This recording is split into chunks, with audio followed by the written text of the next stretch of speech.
Let's think about what Richard was saying, welcoming you back to Mississippi, and your roots in Arkansas are deep. How deep are those roots in Arkansas? Yeah, so both parents are from Forest City, which is where I was born. So just right outside of Memphis there. So yeah, okay. The whole Cranor crew is there. And your first 3 novels were all set in Arkansas? All set in Arkansas, where I grew up, kind of more if you're thinking of like the Ozarks, like the television show or Netflix, But what was always interesting for me was lived in the Delta region of Arkansas till I was 5, and then came back for Thanksgiving and Christmas, and so always was coming into that culture. I was coming to Ole Miss with Ferris Brown to watch, who is there, and he's a good friend and played football with me in high school. So there was always kind of that tie of being interested and being around that. And if y'all haven't read his book just before this one, Broiler, I recommend it to you. I remember when he was here for that book, that was the time you played guitar, right? It was, guitar. Yeah. There was some guitar. But that book really is an attempt by a writer, a good writer, Eli, to make sense of the impact and peril of immigrant peoples in Arkansas. And it was timely when it came out, and it's even more timely now, and I encourage you to read it. But so Arkansas is your place. So why'd you slip across the state line with this book? That's a good question, John T. So here's what and I've been asked this question already. And here's what I say is, I was brave enough to tackle chicken processing in Arkansas, but I was not brave enough to tackle the University of Arkansas Razorbacks. Yeah, I wasn't going to tackle our own hometown team. So it was really fun to make up a fictional university, despite the color scheme of this cover, in Mississippi, and have a lot of fun with college football. And I'm going to poke you a little bit, because that sounds almost like the pat answer. Like, why'd you move over to Mississippi? Seriously. Well, okay, I think on top of all that, that was a part of it. Like I really, there's only one university in Arkansas, and there's no professional teams, and so no matter what you try and fictionalize, like there was only going to be one way to do that. And you'd have to see those people in the grocery store. And I got to live there. Yep, I'm there through and through. But no, Mississippi also, 3 straight books kind of set in the same region. I know people do that forever. But for me, it's not the only place that I have experiences with. It's not the only stuff. And I, if anything, with every book, we were kind of joking, you and I were kind of joking, like, the last book I wrote was about the chicken processing industry, and this one's about college football. So I like to kind of always stretch and try and do and see if I can hit a new mark. Yeah. So tell us about how you built this Mississippi world. You use, for those of us who've read Faulkner and those of us who are well acquainted with Mississippi, there are Easter eggs laid in as you built this Mississippi world. Talk to us about that. Well, it goes all the way back. It starts in Forest City for me, which I know it's not Mississippi, but, and I say this all the time, y'all might know this, you might not, but that region of Arkansas, the Delta region of Arkansas, eastern Arkansas, has so much more in common culturally and geographically with Mississippi than where I ended up moving up into the Ozark and the hills. So that's where it started. From there, it went on to music. It went on to really and truly, he mentioned Larry Brown, and for me, Larry Brown was the thing. When I found the Rough South of Larry Brown, that DVD, and beyond that, Faulkner. So there were all those pieces there. And then the Yak Shop, the Yaknapatafa Writers Conference is where I came in 2010 and met Tommy for the first time, met Ace and Neil White and all those guys. And so, I don't know, for a dude from Arkansas, like Oxford was always kind of the literary mecca. It was always this place that every time I came, I just couldn't get enough of and just wanted. So when I teach my classes, people always, my students, we get into this there's all these cliches that you have in creative writing. Write what you know, show, don't tell, write what you know, which is not a cliche, it's true, but it has its limits. If we all only wrote what we knew, we would only be writing these thinly veiled autobiographies. And how many books can you do like that? So what I tell my students is to write what you love. Write write the things that absolutely captivate you and you're curious about. And that's what Mississippi was for me. I want to eventually end up talking about football, but as you're constructing this Mississippi, set the scene for us. Where are we in Mississippi? Where does this take place? What is the backstory of this place we're Absolutely. going to? Yeah, so this is the University of Central Mississippi Chiefs. They're kind of a mid-major football program who in the last, just 5 years has had like a meteoric rise. Like they've out of nowhere become very, very good at football. The town is called Compson, Mississippi. So yes, a nod as well there. And anyway, where the story really kicks off is that you have a rookie FBI agent whose father is a big-time college football coach in Arkansas, and she's sent here just to do like a simple fraud investigation of this university. And it all kind of hits the fan.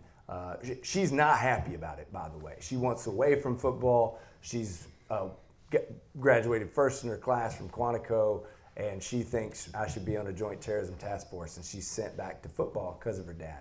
And it takes her a very short time, as you can tell by the cover, a quarterback falls off a roof, and when he hits, money explodes, and that kind of opens up her whole case in this world. And she quickly learns the Joint Terrorism Task Force has nothing on the craziness that's going down there. In Mississippi. In Mississippi. So tell me why write about football? And you can answer it based on your personal experience, or you can answer it based on the opportunity you saw out there, however you choose. Absolutely. So yes, I played college football. I played for a year in Sweden. My first year was in Florida Atlantic with a guy named Howard Schnellenberger. So if y'all know Coach Schnellenberger, started the University of Miami. Yeah. That was as close as I ever came to this world, and we can talk about that in a little while. Yeah. Then went back to Ouachita Baptist, a Division II school where I ended up played for a season over in Sweden, and then came back and coached high school football for 5 years. So, I mean, from the time that I was 9 years old until the time I was 29 when I got out of coaching, that's 20 straight seasons of football. So back to that whole thing of write what you know, it did feel like that. The things that got me to this specific story, the very first thing was an article, if any of y'all are college football fans, it came out in like 2014 by Stephen Godfrey. It's called Meet the Bagman. Has anybody heard of this? It was on SB Nation. Yeah, you've seen it. Yeah, it was absolutely eye-opening. I mean, I really stuck to it. But I didn't know how, and this was a book, Don't Know Tough was the fourth book that I had completed.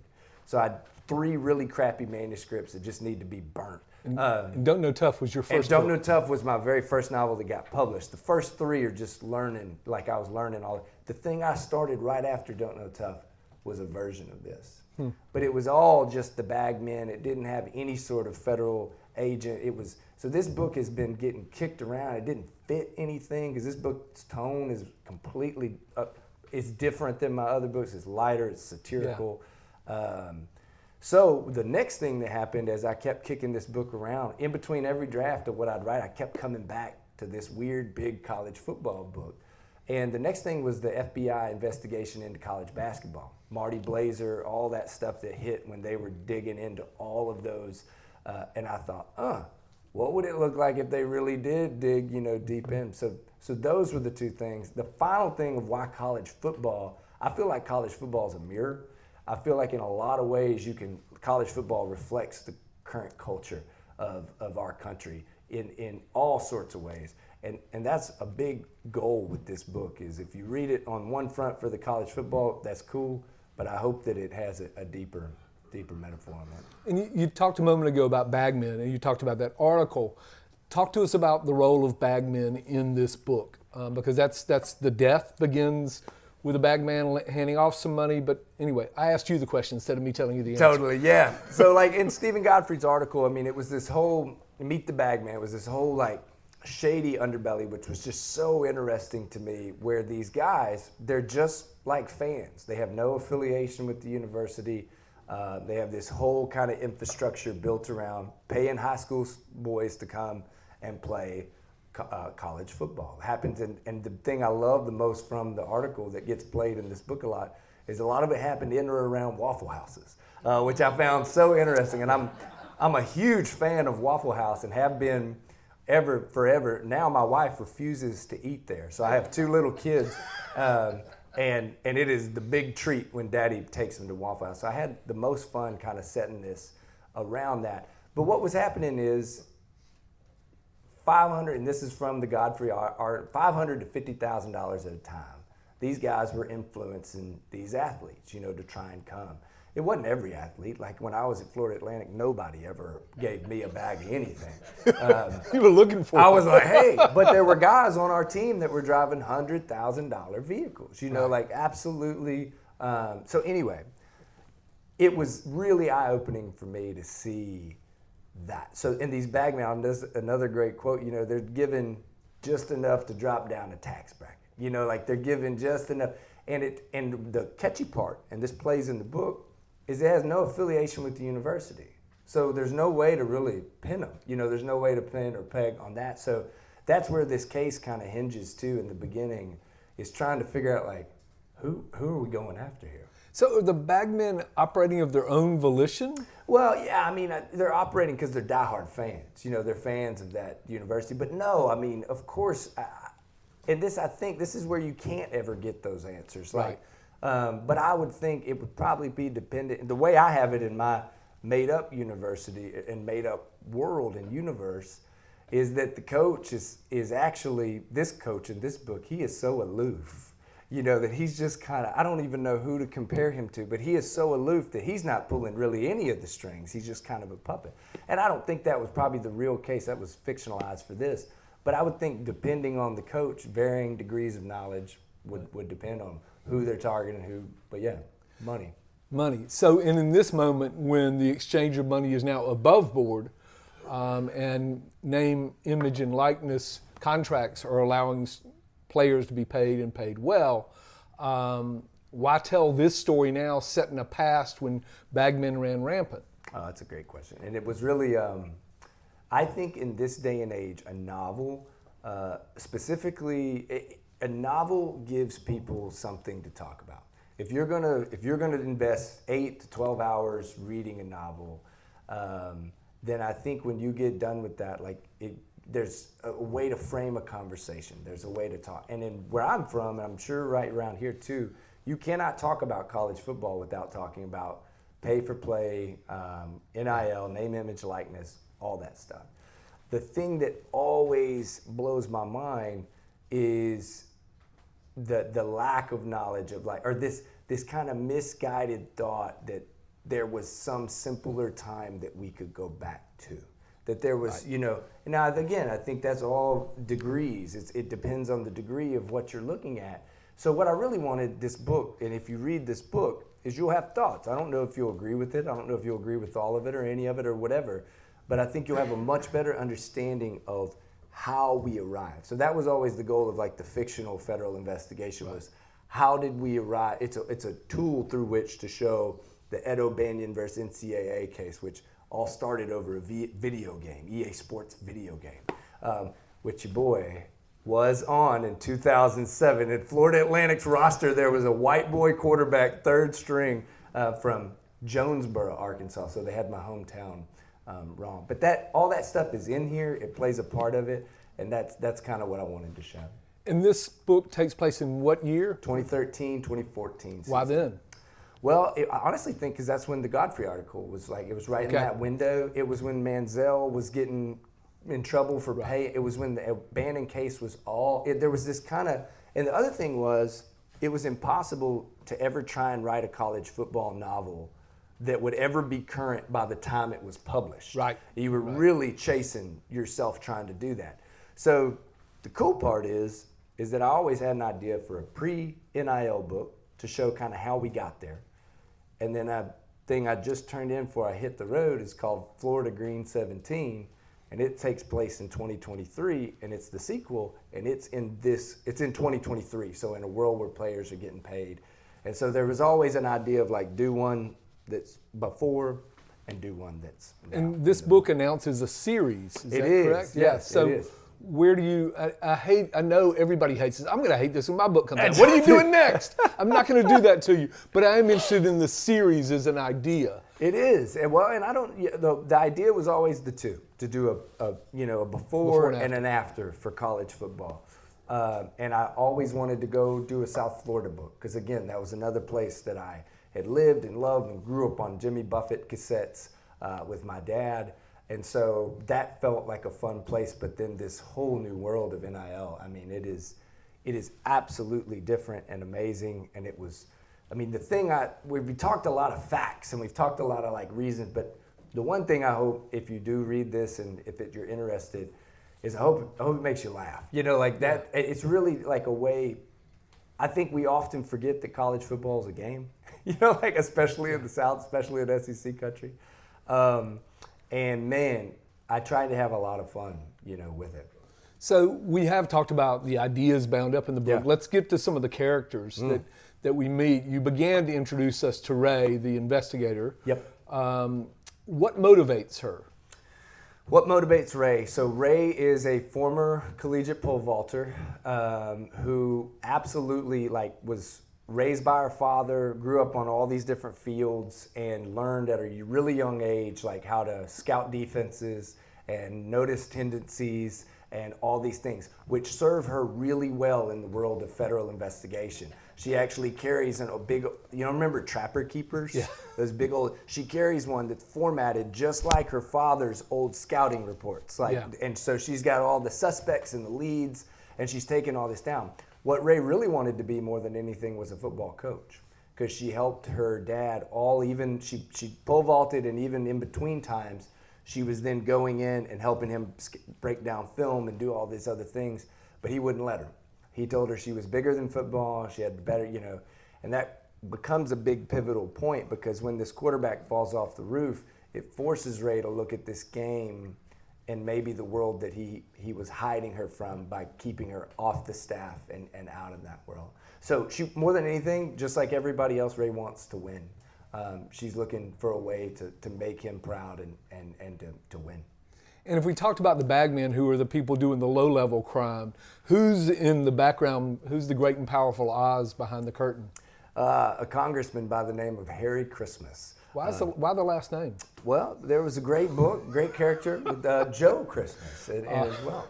I'll also point out that you will find out the stadium on which this team plays is Sutpen Stadium. Yes. There's playfulness in this, which I really like. Yeah. But back to the question: who's pulling the strings? What's his motivation? Yeah, Harry Christmas he is the past. He's a long-time serving congressman in Mississippi, and he absolutely wants to keep this town thriving and doing so through a very past-centric model. And he's built a whole infrastructure, but not many people know that he is the guy pulling the strings, and he's very wary of that and very kind of the king of the long game. He's been in it a long time, never really comes out of the shadows. He wears windbreaker, ratty jeans, smokes a Black and Mild, little cigarello, and just is absolutely unassuming until he's cornered. So Brett Favre is an actual character in this book. Yes, and Brett Favre is an inspiration, I would argue, at least from my read, for some of the stuff that goes down. Who are the other inspirations? And if you don't say their names, I'm going to say them. Who are the other inspirations for? Oh, okay. So I hope again that one of the most fun parts you'll have doing this is what John T's talking about. Is they're very real life things that pop up. If you're a fan of college football, you'll know some of the crazier, this is too crazy to be true sort of things that have happened. And yeah, they're in there. And Brett Favre, I was such a Brett Favre fan. Growing up, playing quarterback, I always really tried to model my game. And then I was so, in recent years, I've had, different thoughts and really, and so yeah, I just went ahead and put Brett Favre in here, just straight in the book. And he plays a really pivotal role that kicks all the bad stuff off at the beginning. Yeah. But no, you want me to name who? No, that's okay. Yeah, I think that was I say that it's a veteran. Yeah. You will recognize people who might have coached here. You will recognize people who might have coached elsewhere and risen to a higher office. Mm-hmm. You will. But that's the kind of book it is. It is satire, but it's also asking really hard questions about where we are today as a society. And that's the thing I like about it. I mean, I told Eli that I saw some of all the King's Men in this, all the flunkies in the orbit of the program. It's a smart book. Well, and that was, for me, that was always, if you want to compare it to like how it plays into the bigger picture of America, I think in this window of time, you know, there was kind of this fracture point that a lot of us didn't know, you know, growing up. I told this just the other night, as a dude growing up in Arkansas in like the early to mid 1990s, you know, Clinton was in office, Clinton was Arkansas guy, was president. The Razorbacks had won the basketball national championship. Big Nasty, Corliss Williamson, not only was from my hometown, but went to my same elementary school. Like, it felt like Arkansas and America in general were just kind of, you know, I was really proud. And then I would say there's a point where we all kind of had our eyes open. And that's what this book is trying to pinpoint, that moment where we all know kind of how the sausage is made. Right. And did that realization, did anger come out of that and writing come from that? Or is it, I don't know, what's your response? Totally. I mean, all my books have, I would say, like you were talking about the chicken processing industry, you know, and that was the book prior to this one. So I'm always swinging for something. This one, I literally wrote the word rage on a piece of like a Post-it note, and which is weird because rage did not really come through in the book. No. But I was trying to tee these people up, and this was a Larry Brown quote. You know, he said, you know, he liked to get trouble on the first page, like get his people. And I'd say my first 3 books, that's what I really tried to do: make people that were as real as possible, put them in really bad situations, and then see how they got themselves out of it. Yeah. Like, that's kind of how those first 3 books are set up. This one's different. I took really shitty people, really bad people that I was not happy with, and I lined them up and I shot them down in the most fun and amusing ways that I could possibly do. And it was so much better for my blood pressure. That's great. Before we walked out here, I said, you know, oftentimes we'll have an event like this and you never actually hear the author's words other than the ones that come out of their mouth ad lib. And I wondered if you'd read something, whatever you want. He'll go short. Yep. We all know the virtue of shortness in this, but would you please? You picked something out for me, John T. But now you can. Yeah. Now that we got all into Favre, I'm gonna feature Favre here. I also wanted to say, just this is small, but it was really cool for an old coach, and is this end paper. If y'all look in if you get a book and look in it, it's got all sorts of scribbles of like different coverages and play diagrams. They actually let me draw that, so they let me do all of those different. That's great. I was breaking out the old board. So anyway, this is Favre's intro here, and the big play that kind of sets everything in motion. There were 5 seconds left in the game when University of Central Mississippi senior quarterback Matt Talley scrambled free of the pocket. If he'd just thrown the ball away right then, there would have still been time for another play. But Matt had already noticed the man standing in the south end zone. The gray beard, the broad shoulders, bottom lip bulging from an oversized pinch of snuff. All that converged in Matt's mind, and the years fell away until he was a boy again, lying in his double bed, tossing a football at the Super Bowl 31 poster hanging on the wall, playing catch with his hero. Stunned by the realization that Brett Favre was now less than 20 yards away, Matt forgot what he was supposed to be doing on that field. He'd already fumbled, thrown 2 interceptions, and missed every open receiver in the second half. Matt had single-handedly given the undermanned Golden Eagles the game, right in front of Brett Favre. Pathetic. UCM trailed Southern Miss by 5, and time was still ticking. There were only 2 seconds left when Matt stopped running altogether. It was so sudden, so unpredictable, like Matt was in his backyard playing two-hand touch, not trying to keep the Chiefs' undefeated season alive, that it caused the Eagles' blitzing middle backer to misjudge his angle and whiff. arms flailing as he stumbled past Matt in a blur. The clock hit 0, the scoreboard buzzed, and Matt finally snapped out of his Favre-induced daze. This was it. The senior quarterback had however long it took to make his next move or get tackled for a loss, and then either way the game would be over. Matt was still 10 yards from the goal line. 10 yards beyond that stood Favre, calling to the senior quarterback in a way that went beyond words. Gunslinger to gunslinger. In the far left corner of the end zone, Sergio Blanc spun off a defender in reverse field, cutting horizontally across the blue and red letters that spelled Chiefs. Matt saw Serge, but couldn't make sense of him. Matt was no longer thinking, just reacting. Everything on autopilot. Movements repeated thousands of times down through the practice fields and the dreams of his youth. Matt's feet started up again. He sprinted for the end zone, scrambling instead of passing the ball to his wide-open running back. It was too late anyway. Matt had already crossed the line of scrimmage and could no longer make a legal pass downfield. There were only 7 yards to go, but at 6'6", Matt Talley was a pure pocket passer, probably the slowest guy on the field, excluding the offensive lineman, of course. It didn't matter. Everyone, including the strong safety barreling straight at him, paled in comparison to Favre. Matt was so close he thought he could see his hero smiling.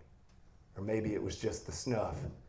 The Chiefs' senior quarterback pumped his throwing arm like he was going to lob a pass to Serge, a move he had seen Brett Favre work to perfection, 10, sometimes 15 yards downfield, and the safety jumped.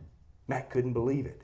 His lips peeled back, revealing a bright blue mouthpiece as he loped like a racing camel toward the touchdown that would change his life forever.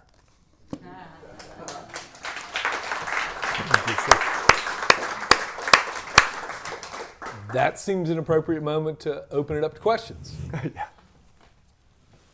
About things other than Brett Favre, perhaps.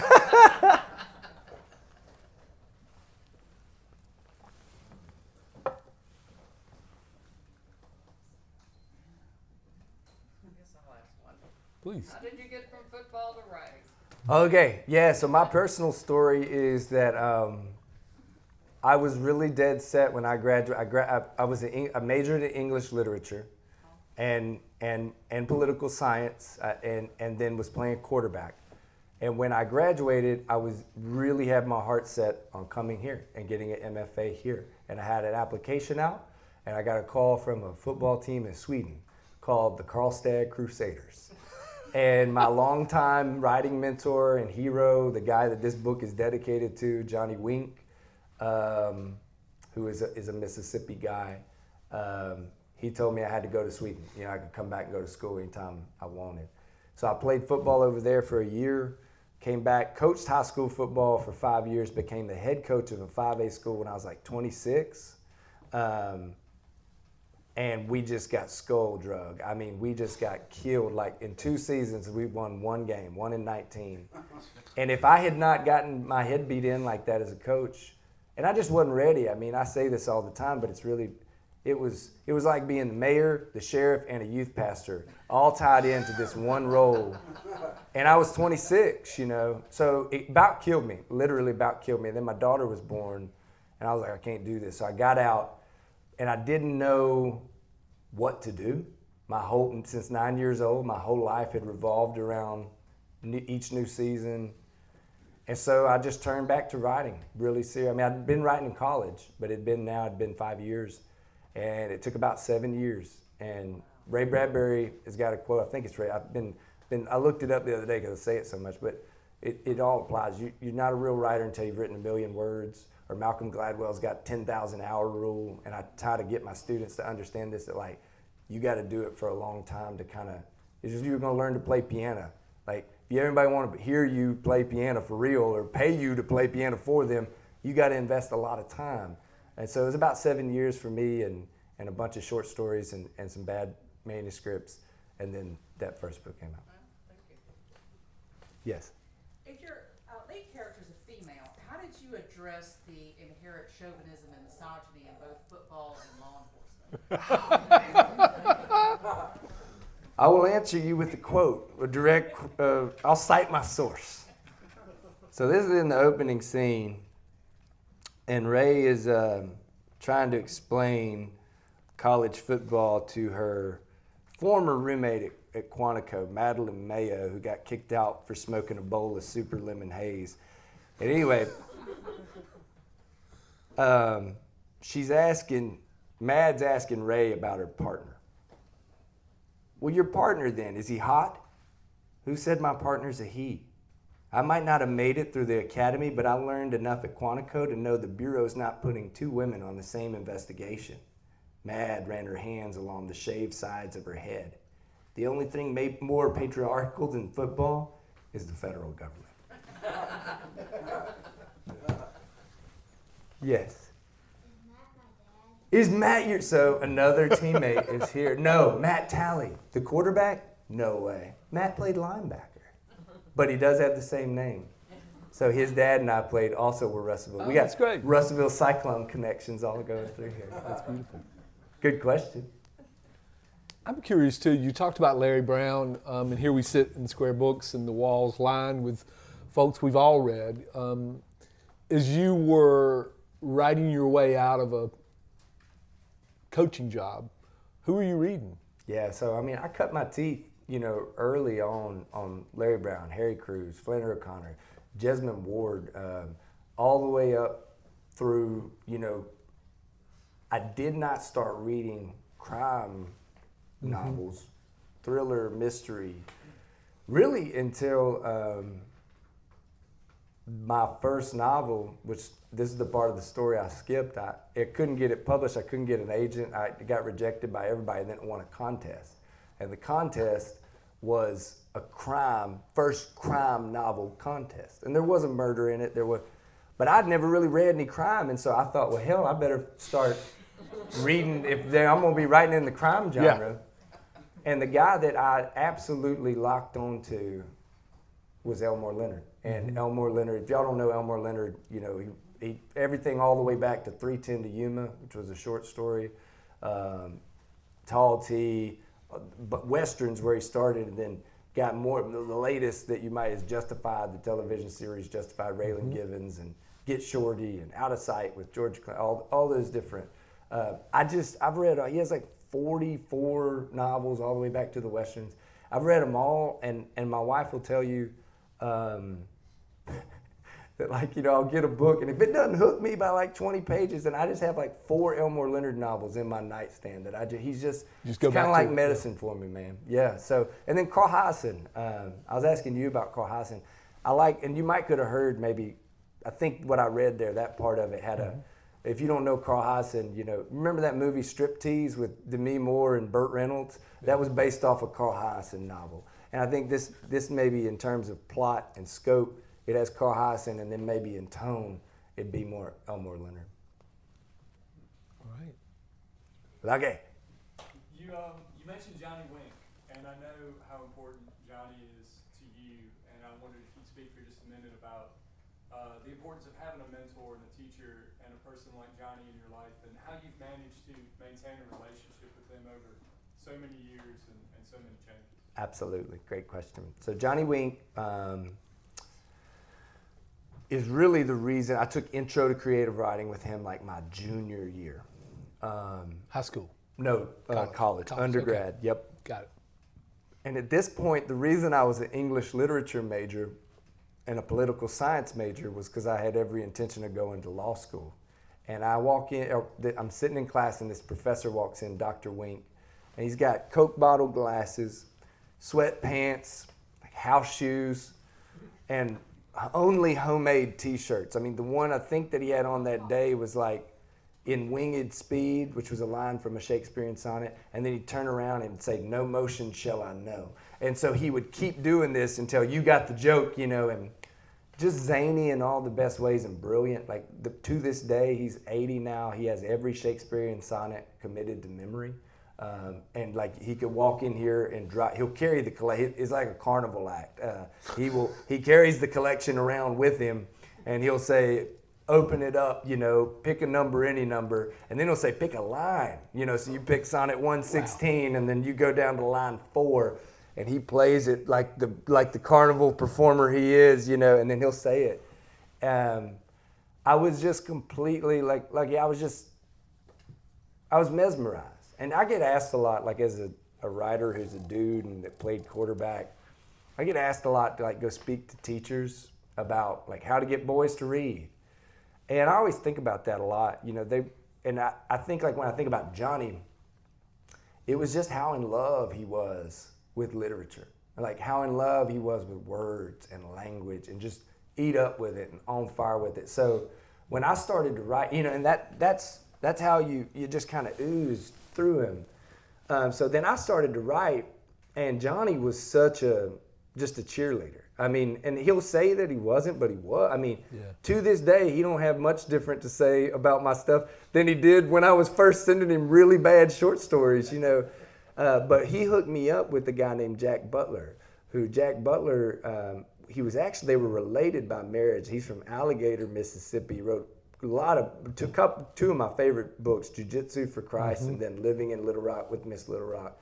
So if Johnny, they were kind of good cop and bad cop, because after Johnny passed me off to Jack, and I mean, Jack really, you know, with the red pen, I'd mail them books. But yeah, I mean, it was everything. And to this day, I don't send anything out the door unless Johnny Winks read it. I mean, I write a weekly column for the Arkansas Democrat Gazette, and they're about 500 to 600 words, and I won't let one go to print unless he reads that, you know. So yeah. What's the feedback like now? It's all the same. I mean, so here's what Johnny did, and I really, I don't know. I mean, I think you have to be honest with yourself and your students, but all Johnny ever used to do was pick out like his favorite lines, you know, the lines that moved him, and then he'd correct things, you know, but he never made any suggestions. Never, it was just not part of his style. And it was those lines that because these were all printed out, you know, these were real. I would go play a college football game. On Friday, I would slide a short story under his office door. I'd go play a game on Saturday. On Monday, he'd have them, you know, he'd have these lines that were just underlined and just like, wow. Or he would say, Virginia Woolf, move over, which always had to do with like a simile, you know, like, and this beautiful stuff and it was like, that's why I was writing, because I wanted to see how many lines I could get him to underline. That's beautiful. It seems an appropriate moment to end and say thank you to Eli. Thank you so much. Thank you.